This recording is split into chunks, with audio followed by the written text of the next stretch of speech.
but as the chief legal officers of our state who have sworn to uphold and protect the Constitution, including the core values that no one man is above the law and no one person should be granted the authority to dictate how the American government should function without first including the representative branches of our democracy.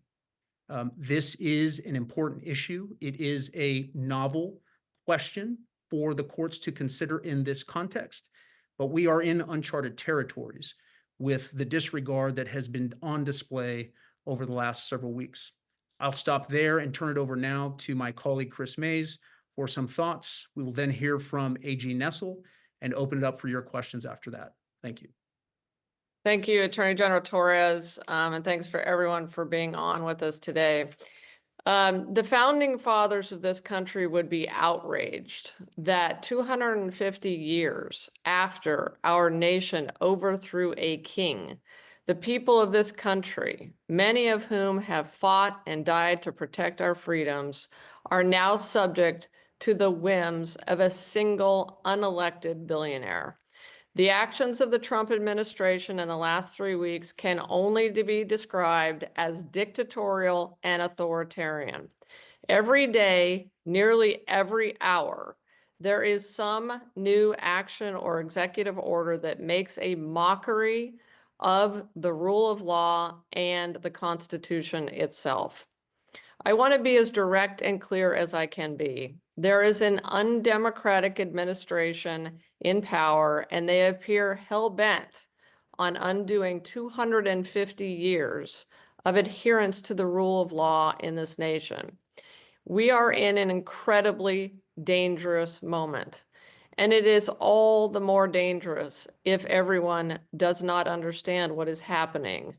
There is an ongoing coup against the Constitution of the United States happening as we speak. That is why the Democratic attorneys general are once again stepping up to defend the rule of law in this nation and suing Elon Musk and Donald Trump for violating the Constitution. Just days ago, Elon Musk announced he had abruptly, quote, canceled $900 million in legally awarded funding at the Department of Education. He did this with no transparency and no metrics for why this funding had been canceled at apparently his discretion alone. Well, sorry, that's not how this works. Congress authorizes the work of federal agencies and allocates funding to them. The elected representatives of the people are supposed to exercise oversight to ensure that these agencies operate within the bounds of the law, serve the public interest, and are held accountable for how they use taxpayer dollars. But today, Congress is nowhere to be found. Donald Trump has grabbed the power of Congress and has handed it to an unelected billionaire. The richest man in the world is now running roughshod over the authority of federal agencies in violation of the rule of law and the Constitution. This is not how our system of government works.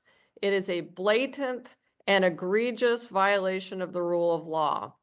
Our democracy was built on the fundamental principle that no one is above the law and that there are three co-equal branches of government. We don't have kings in this country, and we don't have billionaire dictators. We have elected representatives that swear oaths to defend the Constitution. Allowing one individual to flout the law without consequences threatens our entire constitutional system. We cannot allow our democratic processes to be hijacked by immense wealth and privilege. Republicans hold majorities in the House and the Senate. They could pass the administration's policies through Congress and send President Trump legislation to sign. But they know that the American people don't support what is happening. They don't support eliminating the Department of Education. They don't support canceling funding for law enforcement. and public safety, and they do not support canceling funding for healthcare.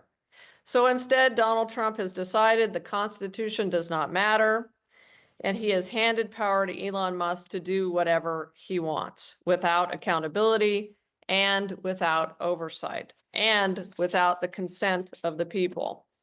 The way we make change in this country is through the law, either in the courts or in Congress.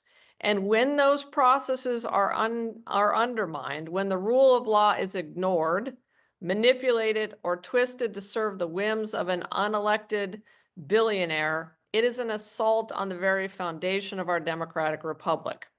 We will not be the generation that lets the light of liberty go dark in America. We will not allow our constitutional form of government to devolve into dictatorship. And we will not let the world's richest man dictate the policies of the United States government without the consent of the people. Thank you. And now I'd like to turn it over to the Attorney General of Michigan, Dana Nessel.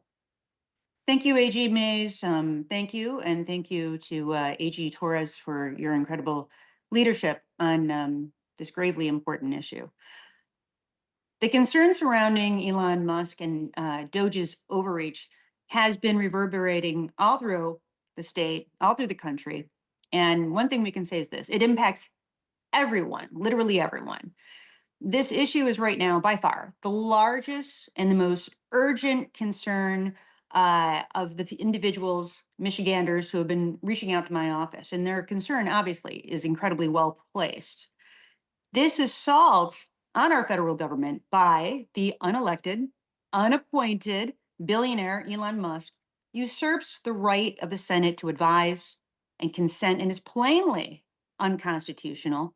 And it's the unconstitutional exercise of authority by Musk that is harming the residents of Michigan, and I would argue of all states. And that is why today we are asking this court to invalidate his directives and actions and to issue a restraining order barring Elon Musk and the so-called Department of Government Efficiency from exercising any governmental authority reserved for officers of the United States over any other agency in the executive branch of the federal government.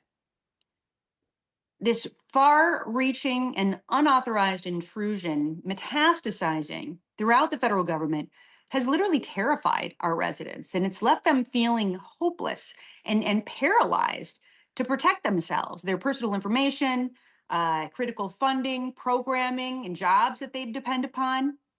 You know, when Trump was inaugurated just 3 weeks ago, I pledged to the people of the state of Michigan that if and when this administration engaged in conduct that was unlawful and caused harm to Michigan residents, that I would act.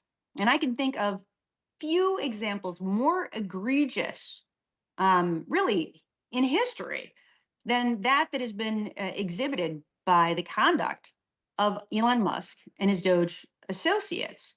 So we are seeking a temporary restraining order that immediately orders DOGE to halt all operations that provide them with access to personally identifying information or other confidential information, and to destroy any documents already procured that contain this type of information.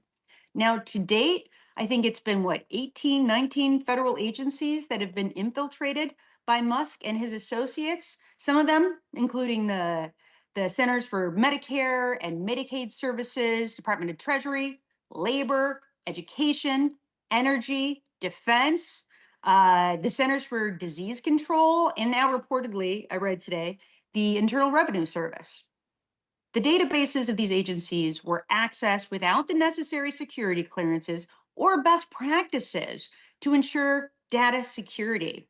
And the data that Musk and his associates can now access, I mean, especially through the Department of Energy and Defense, presents significant national security risks, both through the nation's nuclear energy programs, as well as every detail of our Department of Defense that they're entrusted with, from the location of our troops to confidential plans for military responses around the globe to any number of foreseeable threats. And these aren't just my concerns. I mean, these are the concerns of thousands and thousands of Michiganders who have reached out to my office and pleaded with me to please take action. And as one of my constituents wrote, the handling of personal and sensitive data should always prioritize transparency and strict adherence to privacy laws to prevent any unauthorized access or misuse.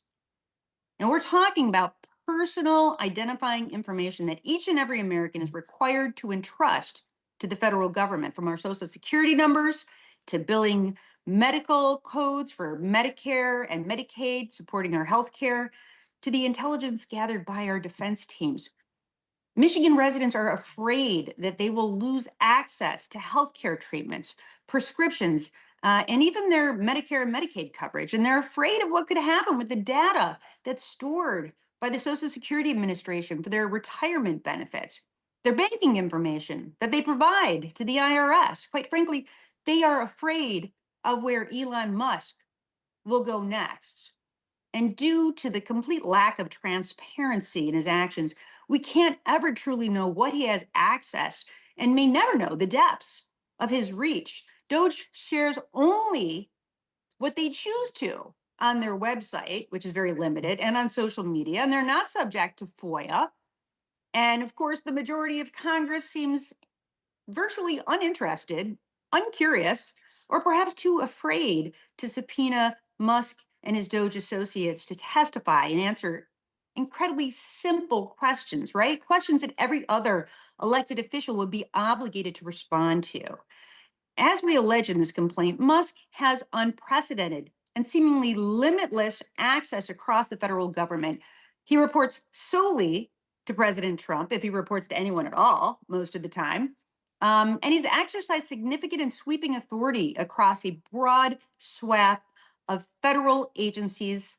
And he's exercised a constellation of powers that can only be exercised by officers of the United States, including powers over spending and disbursement, contracts, government property, regulations, and agency viability. As we've seen from previous cases and ongoing communications from both Vice President Vance and Elon Musk, this administration behaves as though they are above the law and beyond the reach of judicial authority. And for his part, Musk has said or shared statements to the effect that court rulings against his will should face consequences, and that judges who interfere with Musk's plans should be impeached. Despite their actions and assertions, the executive branch must comply with court orders and they must abide by the law. And that is a fundamental tenet of separation of powers and one of the most significant protections the founding fathers knowingly, intentionally placed into the Constitution to protect us exactly against this exact type of government overreach. And what's more, our Congress should be absolutely embarrassed by this clear usurping of their rightful powers. I can't imagine why members of Congress aren't outraged to see their responsibilities and authorities stripped away and handed to the president's wealthiest benefactor. And their lack of action motivates us even more to take this action to the courts, because if we've already lost the legislative branch, it appears we have, we can only pray that we can keep the judicial branch as a check and balance to the utter lawlessness of this White House. Already, the number of restraining orders and preliminary injunctions granted by the Democratic and Republican appointed judges alike has been astronomical, but it speaks to the total and complete lawlessness of this president and those who act at his behest. And myself and my attorneys general colleagues merely demand one thing and one thing only: that the president and his administration obey the law. And with that, I'll kick it back to you, AG Torres. So I want to thank Attorney General Mays, Attorney General Nessel, and the 11 other colleagues who have joined this action today. I know there are probably a number of questions, and so I'll open it up to answer any questions that you may have. All right, before we begin with questions, just a couple quick notes. As a reminder, we do have our 3 attorneys general with us today from Arizona, Michigan, and New Mexico. That's Arizona Attorney General Chris Mays, Michigan Attorney General Dana Nessel, and New Mexico Attorney General Raul Torres. Before we call on you, just wanted to remind you guys, keep your questions on topic and please announce your name, outlet, and direct your question to a specific Attorney General, please. And our first question is going to go to Lily. Lily, go ahead. Guys, this is Lily Gwinney from Gongwer News Service in Michigan. AG Nessel, this is directed to you, but anyone can feel to add to it. We've obviously seen in the past couple weeks, as you touched on slightly there, comments from the vice president, the president, insinuating that the legal stays put on the federal government at this moment in time are in themselves perhaps unconstitutional. We know that to not be true, but what if any legal recourse is there to ensure that court orders that restrain functions of the federal government that are coming from the White House actually are followed? And we know that certain orders have not been obeyed at this point in time. Is there any way to stop that from happening in the future? Well, I certainly hope so. Otherwise, we are certainly in the midst of a constitutional crisis. Historically, what's happened is, the government from time to time does, whether it's intentional or not, abuse their authority. And if so, they can be held accountable in the courts. And what we expect, what we demand, of course, is that any party that's enjoined, especially the federal government, that they obey and comply with court orders. If they don't, then of course, you can bring a motion to enforce, as was done on the case involving the Office of Management and Budget. And you can always show cause an individual who fails to comply with a court order. And generally what happens is they'll be asked to come into court, they'll be ordered to come into court and to explain their actions or their inactions. If there are allegations that that individual has not, in fact, complied with a court order.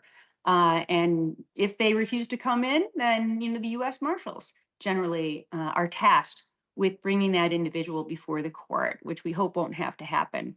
But what my hope is, on this case and on all the many other cases that have been filed where there have been temporary restraining orders in place or preliminary injunctions that have been granted, that the federal government will do what they've always done, which is to comply with the law. And I will say, for instance, I just saw recently on our NIH case, the National Institute of Health, which, my colleagues, AG Mays and Torres and many others participated in that case. The NIH has already indicated, and they've sent out letters actually to all their grantees, that they are going to go back to the original contracts that had been negotiated and not the drastic cuts that were ordered to be put in place just last Friday night. So clearly in that case, they're saying we are complying with the law. And they've indicated it very specifically and very clearly. So we're hoping that the same thing will happen on this case as well. All right, our next question is Beth LeBlanc. Can you please unmute yourself and ask your question? Hi, Beth LeBlanc with the Detroit News. Thank you for taking these questions. AG Nessel, my question is for you. Governor Whitmer has declined to join several of these multi-state suits against Trump and has generally given a more muted response to the Trump administration's actions than she did during his first term. Can you speak to some of the discussions your office has had with her about joining these suits, or comment in general on what it means that she hasn't joined these? Well, Beth, thank you for the question. But as you know, we are independently elected office holders. And, Governor Whitmer has her agenda and the things that are important to her. As for me, I ran on this in 2018 that I would hold accountable the federal government if or when they, committed trespasses against the people of the state of Michigan, and they violated the law. And in doing so, they injured the residents of the state of Michigan. That was my vow then, and it continues to be my vow. And I took an oath to uphold and defend the Constitution of the state of Michigan and the Constitution of the United States of America. And this case today this is me upholding my oath of office. So candidly, I don't tell the governor what to do in her job. She doesn't tell me what to do in my job. This is something that I committed to the people of the state of Michigan when they voted for me the first time and the second time that I would do. And so it's me keeping my promise. All right, our next question, Karen Tumulty. Please unmute yourself. Again, thank you so much for all of this. Could you go back through a little bit of the logistics here? How many states are joining you, where you are filing this, and sort of the many actions we've seen of Musk and the DOGE? Was there like something in particular that kind of triggered this? So Karen, let me start by saying we at last count have a coalition of 14 states that have joined this action today. And it is in a part of a whole range of legal actions that have already been taken by the AGs present here, but others who are not present on this call. And what I think prompted this particular approach to Elon Musk and the chaos and disruption that we have seen, the cancellation of contracts, the unilateral decisions that he has taken in shaping policy and frankly overriding the will of elected representatives in Congress, we came to the conclusion that we needed to take a comprehensive approach to him as an individual and to his role in the administration. As you know, the executive order that created DOGE was actually limited to a certain extent and placed him in charge of a small office within the executive branch that previously had been responsible for maintaining the IT infrastructure and the websites inside the federal government. But it became apparent relatively quickly that he was accessing information in the Treasury Department and in USAID, and the Department of Education. And with each passing day, there was, in our view, a new violation, a new betrayal of trust with the American people, and a new example of the disregard that he has for our process, for the American government. And I think part of that is rooted in this culture where he comes from of move fast and break things, right? Move fast and breaking things may work in Silicon Valley for a tech company. It's not good governance and it's unconstitutional. And it became apparent to us that we needed to take a comprehensive approach to stop this activity. And fundamentally, as AG Mays highlighted earlier, force the president to use his power in the way it was intended. And what I mean by that is relying on Elon Musk to romp around in all these agencies, smashing things, doing whatever he wants, is, I think, President Trump's view of an expression of his political power. He talks a lot about fulfilling a mandate, leaving aside the fact that I think he secured less than 50% of the popular vote. The actions of DOGE, the actions of Elon Musk, represent the president's political weakness, not his strength. If he had the mandate that he has and the political strength that he believes he has, then he should have no trouble acting as previous presidents have and working with leaders in Congress, leaders in the House and the Senate that are controlled and run by his own party. He can send requests for legislation to change appropriations, to trim the authority, perhaps, of executive agencies to conform with his policies, to create new agencies like DOGE or eliminate other agencies. But his fear, I guess, of going to Congress and using the proper legal and constitutional tools available to him, I think demonstrate a fundamental weakness in his position. And I think it is masked as a form of strength by unleashing Elon Musk on the American government and the American people. But if he has the kind of strength that he believes he has, he shouldn't have no problem advancing his agenda through Congress, which is the proper, an appropriate, and constitutional way to affect change in this country. We are If I could, coming.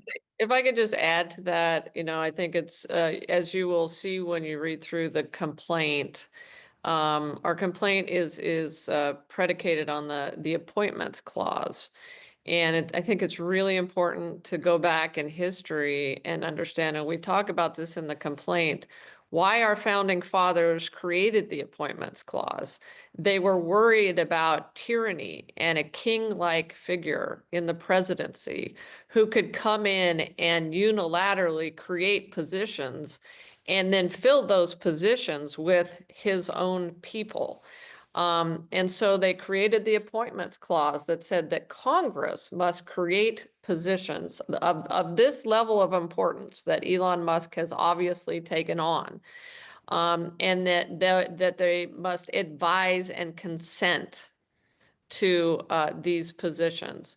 So I think it's important to remember that this is about separation of powers, as my colleagues have talked about, and the appointments clause in the Constitution, which was designed to buttress the separation of powers and guard against a tyrannical figure in the presidency.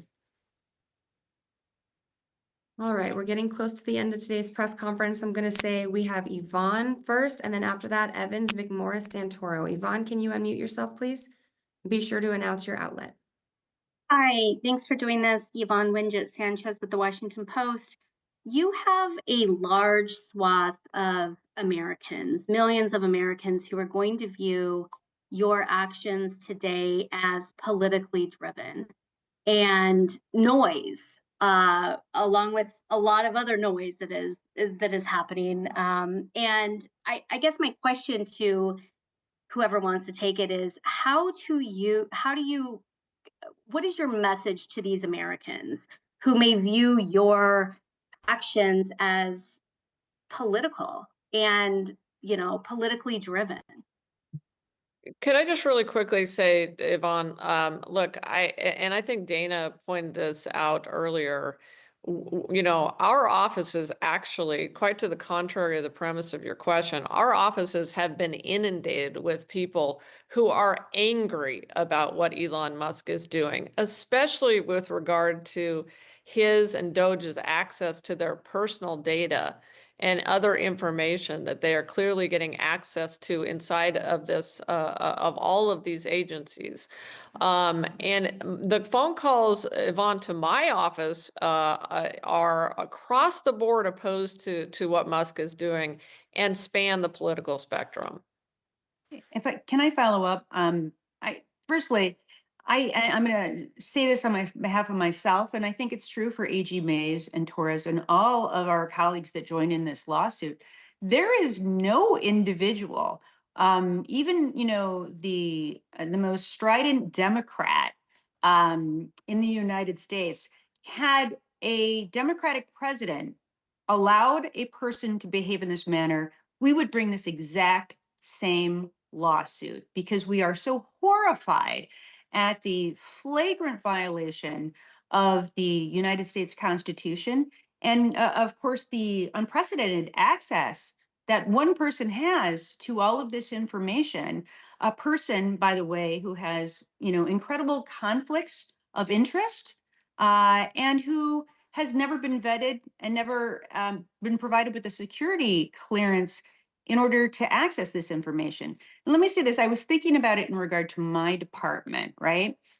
Just the state of Michigan, just the Department of Attorney General in the state of Michigan. Even an entry-level secretary has to go through more intensive vetting than Elon Musk or any of his staffers at DOGE, right? You have to go through a background check. You have to go through a criminal history check before you're allowed to access anything at all. you have to go through really intensive training in terms of policies and procedures to make sure that you are keeping data secure and safe. And even then, you're only allowed to access certain things that pertain to your specific area of the office. You certainly can't just access anything you want all across the office. So to have one individual like this, who again, never an official appointment, never confirmed by the Senate, and he's allowed to go into every single portion of every agency, every department of the federal government. It's not just that it's unprecedented. I don't even know that the founding fathers could have envisioned or imagined that such a thing would ever occur. So this is the farthest thing from political that I can possibly imagine. And I guarantee you, if any Democrat was doing this, we would have filed this exact same lawsuit. All right, Evans, and then our last question will be Jack Queen. Go ahead, Evans. Yeah, hi, Evan McMorris Santoro from Notice. Just a couple questions. Number one, like what would happen to Mr. Musk if you win this injunction? Would he be barred from coming to work or barred from doing the work that he's doing? And secondly, a little more detail on what you say is illegal about the president using the U.S. Digital Service, sort of expanding its mandate, why that is against the law. Thanks. So Evans, thank you for the question. The answer with respect to what remedies are available to us, we have asked and will ask the court to enjoin Mr. Musk from engaging in the kind of activity that he's already been engaging in, and to nullify any actions that he has already taken. So, for example, he's ordered that payments be stopped to American farmers who are part of certain funding programs for initiatives that have been authorized and funded by Congress.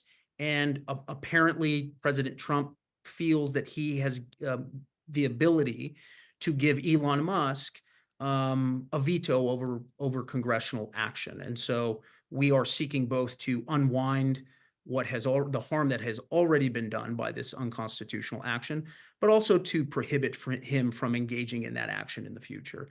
And that speaks to the second aspect of your question, which really goes to the structure of not just our legal argument, but to the Constitution itself.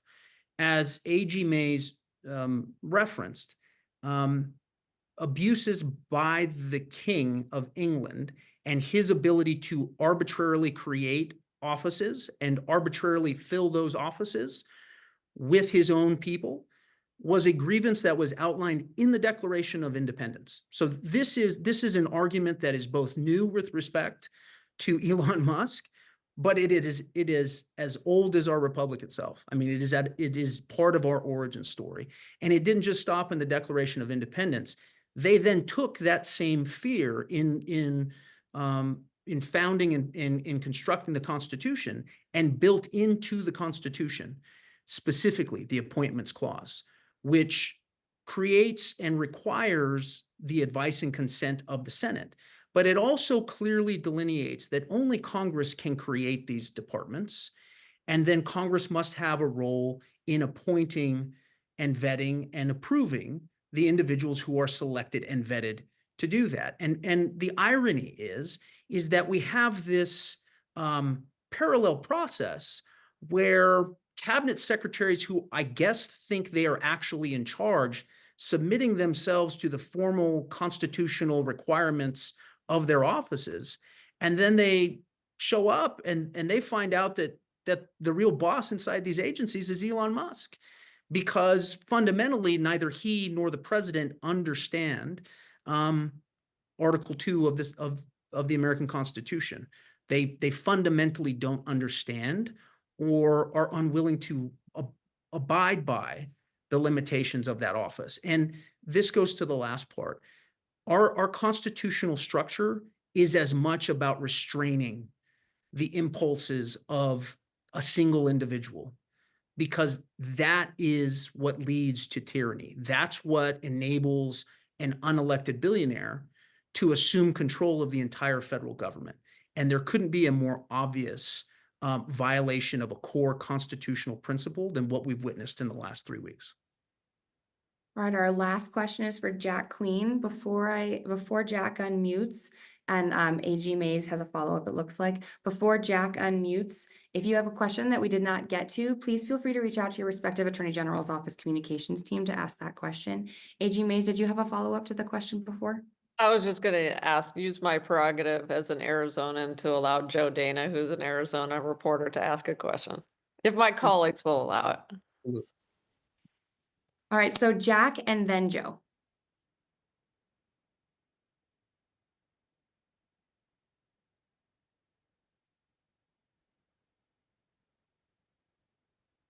Jack McQueen.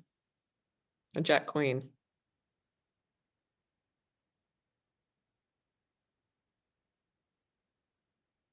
Sorry, I was muted. This is Jack Queen at Reuters, not from Arizona, from New York, but thanks for taking the question anyway. And this has sort of been answered. I was wondering initially, is this more broad and sweepy than the privacy lawsuits that we've seen against DOGE? It seems like it is. And so in that vein, I was wondering if you could just rattle off really quickly for us your prayer for relief, the remedies you guys are seeking, and also let us know when this is actually going to hit the docket and when we might get to see the complaint. Thank you.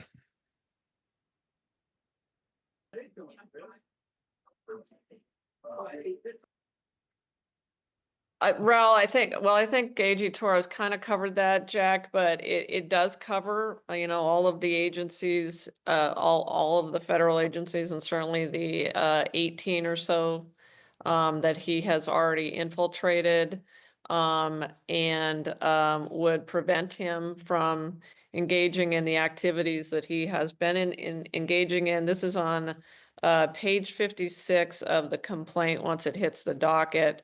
And we list a number of activities that that we're asking he be enjoined from engaging in, and then so you can go ahead, bro.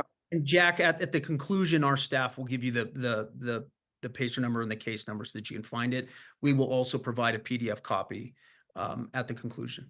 But I agree. It is. I would agree with you that it is the broadest. It covers the broadest, the most territory of the complaints so far. And at the request of AG Mays, it looks like Joe Dana has unmuted. That will be our last question for today. Go ahead, Joe. Thank you, and thank you, Attorney Generals. Attorney General Mays, and for the others as well. The Wall Street Journal reported in October that Elon Musk had spent the last 2 years meeting regularly with Russian President Vladimir Putin. Can you comment on the seriousness of the national security threat you see? And barring an immediate action by the courts, is there anything else you see as a possible option regarding our national security? Thanks. Yeah, Joe, thanks for that question. I mean, it's an incredibly important and concerning question. And, it's one of the reasons, obviously, we are going to be seeking a TRO, a temporary restraining order. In this case, we think that this activity by Elon Musk, who has been elected by no one, who is violating the Appointments Clause of the United States Constitution, has not been confirmed or vetted by the United States Congress, needs to be stopped immediately. And so that's why we felt the urgency of bringing this action now, and prophylactically protecting our agencies and really the information and data of every American, and protecting their health care, protecting all of the services that they receive, making sure our farmers continue to receive aid. All of these things are at risk, and certainly the data in the critical data inside each of these agencies we feel is at risk. So I'll throw it to my colleagues to. I will follow up on that too, because this is a critically important question for New Mexico. As you know, this is New Mexico is the birthplace of the atomic weapon. We have two highly secured installations here Sandia National Labs and Los Alamos National Labs, both of which are supervised by the Department of Energy.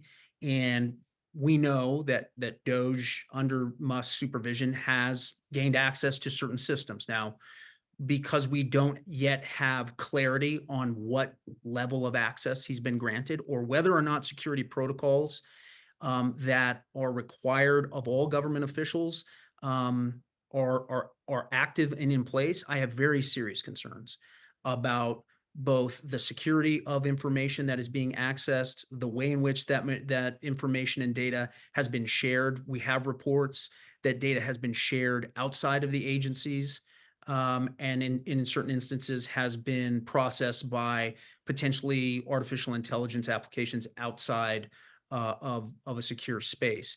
As a former federal prosecutor who worked at Maine Justice and had to handle certain issues with that were classified in nature, I am familiar with the way in which every government official is required to handle sensitive materials and classified materials.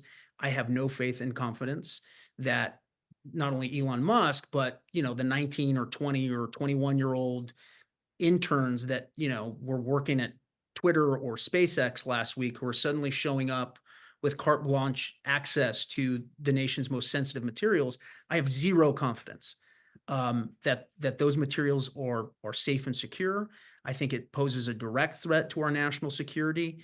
And at a minimum, one of the things that we will be asking a court to examine is what data has been accessed, who had what did they do with it, where did they send it, and my sense is there may have been violations of established federal criminal law. Now, we will see if the United States Attorney General is prepared to enforce the standards in criminal code with respect to accessing and distributing classified information. But I think this is a very serious issue and something that we've raised directly in the complaint.